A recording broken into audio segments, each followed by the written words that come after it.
Rams have done. Have they been a powerhouse? They have. It's worked out in the short run.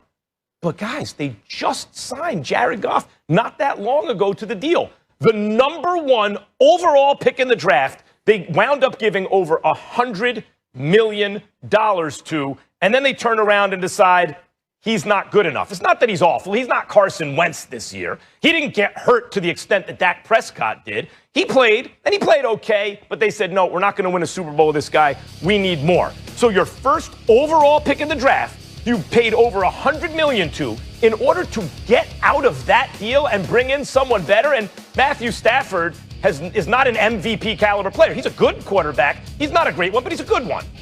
You give up Goff, 2 firsts, and a 3rd? Think of the draft capital you gave up for Ramsey. One of these guys are going to draft in the first round again.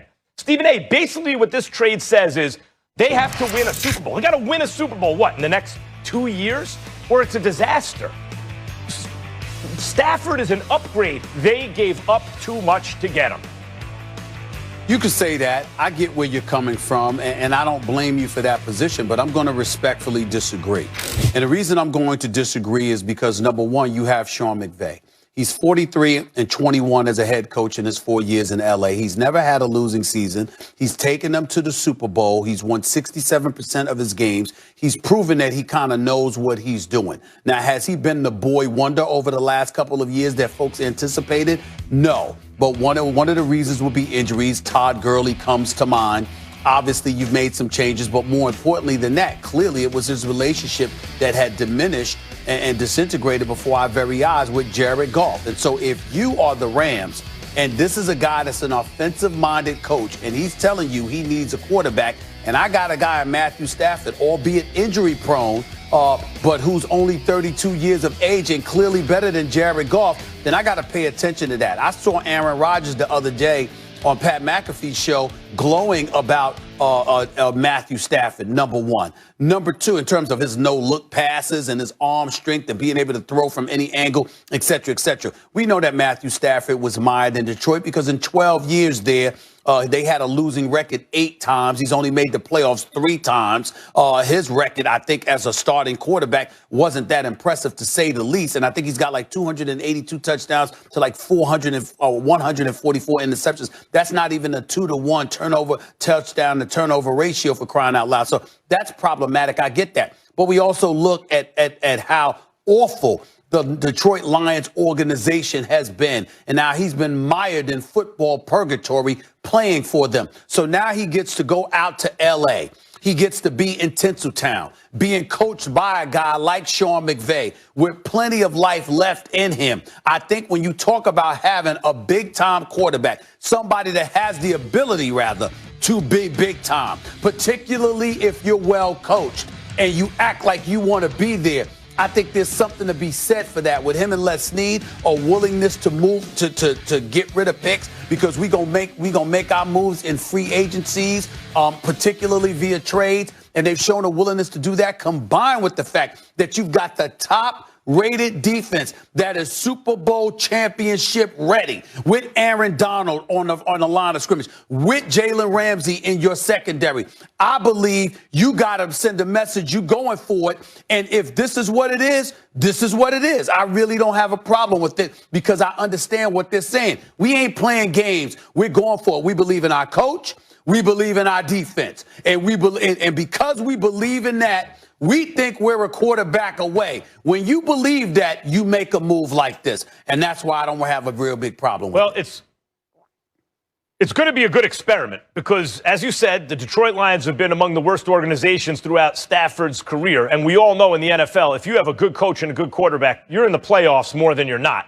And we know McVay's a good coach. And as you said, they have a great defense. And now they have a guy who we believe is a good quarterback. But when I say good, Stephen A., he's not Jay Cutler. He's not a guy where you saw the talent, but you're like, no, you don't want that guy as your quarterback. I don't think you could say that about Stafford. But I will say this. When I watch a guy like Justin Herbert, and I think, boy, this guy is going to be great.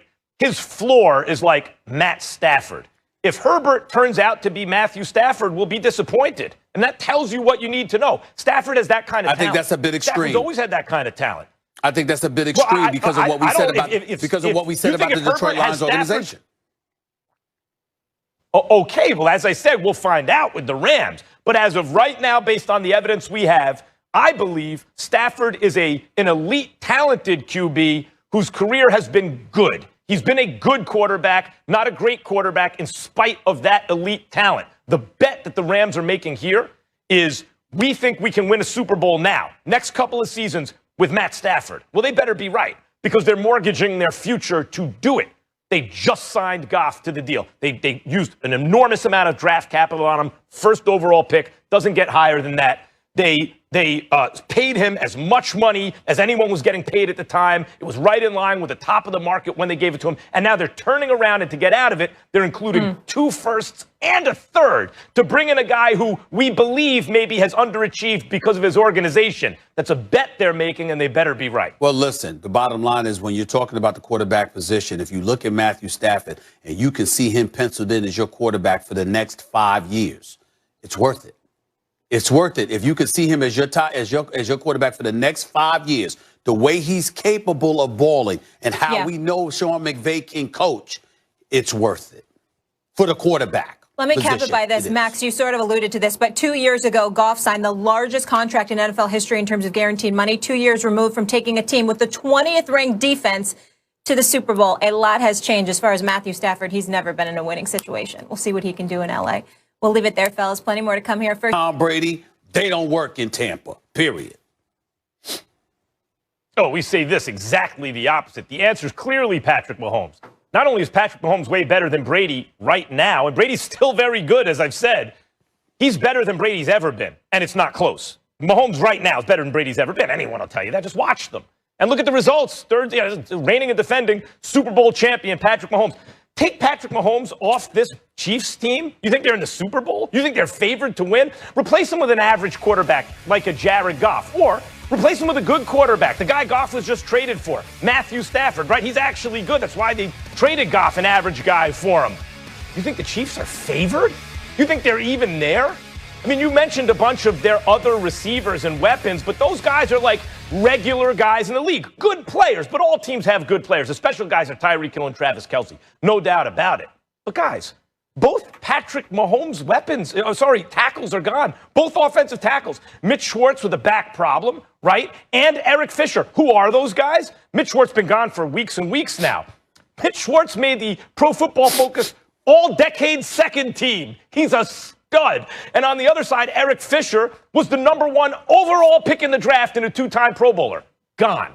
They're gone. Mahomes has to be Superman, as always. We're acting like, oh my God, the Chiefs are so loaded. They run block average. They're middle of the pack. That's a fact. You know, their passing game's incredible. Not only do they have weapons, they have Patrick Mahomes, the best player in the game. We know the Bucs are going to have to bring 4. They're going to have to bracket Tyreek Hill. They're not going to make the mistake of single covering him again, right? So that means they got to get it done with a 4 up front. Can they? Yes, they can. They have an excellent defense. All 3 levels. In fact, the defense is at least as much responsible for their excellence as their offense with Tom Brady. We saw what Brady did without weapons last year. Not a whole lot. He has tons of weapons this year. His best weapons aren't as good as Mahomes' best weapons, but Brady has at least as many of them. No. Brady can game manage and be big on third down in the Super Bowl, and they can win because of that defense. Mahomes has to overcome a hurt offensive line, a defense that no one's losing sleep over. He's going to have to do it, Stephen A. He's the most valuable player. Well, first of all, stop lying to the American public. When you talk about their run blocking, they had the 16th ranked rushing attack in the National Football League. Do you know why that was, Max? Because they ranked 23rd in attempts. They're not trying to run the ball. They're pass-happy offense. They run the ball by accident. They'll take what you give them on occasion, and they'll run the football to appease their running backs and what have you. But the bottom line is they ain't trying to run the football too much. We all know that. Secondly, you got a couple of offensive linemen out, but they're experienced offensive linemen that's going to replace them. 3, you talk about the Kansas City Chiefs and how would they be in the Super Bowl without Patrick Mahomes. Fair question, fair answer. I got one to one up you on that one. I don't think the Tampa Bay Buccaneers would be in the playoffs without Tom Brady. That's the difference. So you're right about them not being in the Super Bowl, Kansas City, but Tampa Bay might not even be in the playoffs without Tom Brady. I don't think that you're really paying attention. You're looking at the numbers. I don't think you're really paying attention to the leadership of Tom Brady. Everything is not measured in numbers. When you think about Tom Brady, his infusion, his leadership that he's implemented into that locker room and how he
he's got folks more disciplined, more focused, more eyes on the prize per se than ever before. I think that you have to look at it from that perspective and give credit where credit is due to what he brings to the table. And I'm not saying that you didn't. I'm not saying that you said he was a bad player and he wasn't having a great year. I'm not trying to imply that you're saying that.